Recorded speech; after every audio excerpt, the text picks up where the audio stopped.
Assalamu alaikum, I'm Aisha and you're watching Samaa News. Here are today's headlines. A White House official reiterates President Donald Trump's opposition to Israel annexing the West Bank, saying a stable West Bank is vital for Israel's security and the broader peace process. The statement comes after Israeli far-right ministers announced measures expanding control over settlements and religious sites, including Hebron and Rachel's tomb. The actions have drawn condemnation from 8 Muslim-majority countries, the United Nations and European nations, which called the moves illegal and destabilizing. Israel's measures, defended by Minister Bezalel Smotrich, have raised concerns over renewed violence and the undermining of a two-state solution. The United States has advised US-flagged ships to avoid Iranian waters in the Strait of Hormuz amid ongoing geopolitical tensions. The guidance urges vessels to stay closer to Oman's territorial waters and not to resist if Iranian forces board.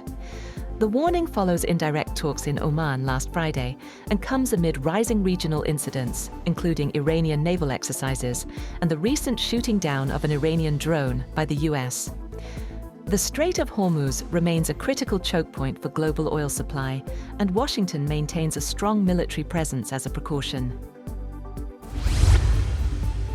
French President Emmanuel Macron has warned that Europe should prepare for renewed friction with the United States and use what he called the Greenland moment as a catalyst for long-delayed reforms. In an interview with several European newspapers, Macron said the European Union should not interpret a pause in US pressure over issues such as Greenland, trade and technology as a lasting shift in Washington's approach.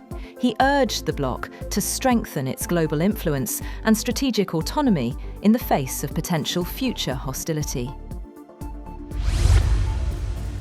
China says it is willing to help Cuba amid a jet fuel shortage that has forced airlines to suspend flights to the country.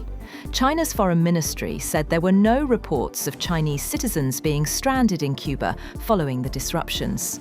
Foreign Ministry spokesperson Lin Jian said Beijing firmly supports Cuba's sovereignty and security and opposes foreign interference, adding that China will provide support and assistance to Cuba to the best of its ability.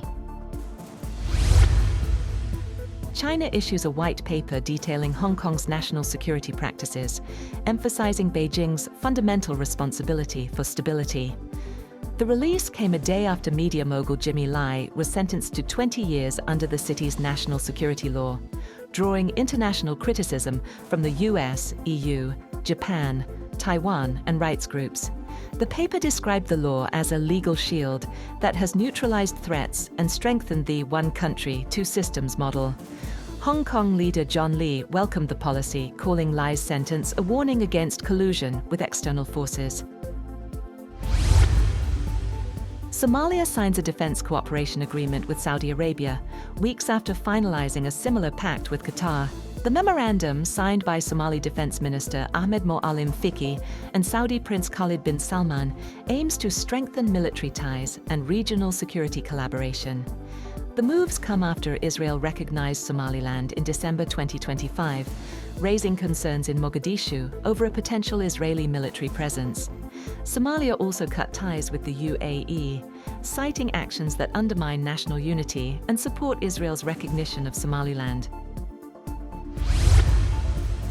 Iran's President Masoud Pezeshkian has called renewed nuclear talks with the United States a very good opportunity for a fair deal. Speaking in Tehran, he said Iran wants guarantees on uranium enrichment and sanctions relief under the Non-Proliferation Treaty. Talks resumed in Oman after 8 months, with Tehran stressing dialogue but warning it would not accept excessive demands. As Iran and the US pursue indirect nuclear talks through Omani mediation, Supreme Leader Ayatollah Ali Khamenei said national strength comes from public resolve, not missiles or aircraft. In a recorded message, he urged Iranians to show unity and disappoint the enemy. Britain's Prince William has arrived in Saudi Arabia on his first official visit to the kingdom.